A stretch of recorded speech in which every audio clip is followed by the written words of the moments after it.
الفقير يفضل فقير والغني يفضل غني. الثورة قامت لإقامة مجتمع الكفاية والعدل، العدالة للمصريين كلهم، القيمة الوحيدة للعمل. هي دي القيمة الوحيدة اللي زرعها واللي قالها واللي عاش من أجلها جمال عبد الناصر.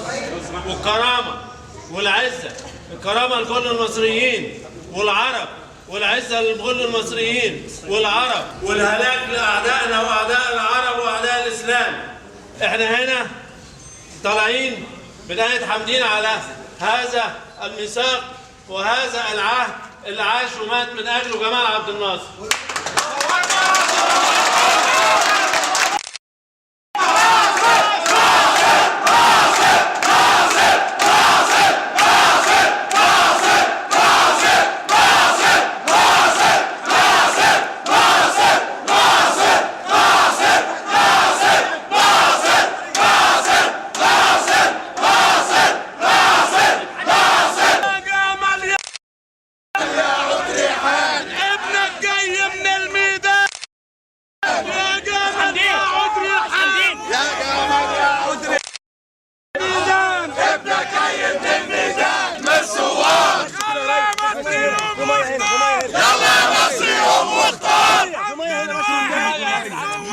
حمدين واحد من الثوار، الشعب يريد حمدين الرئيس. الرئيس اهو.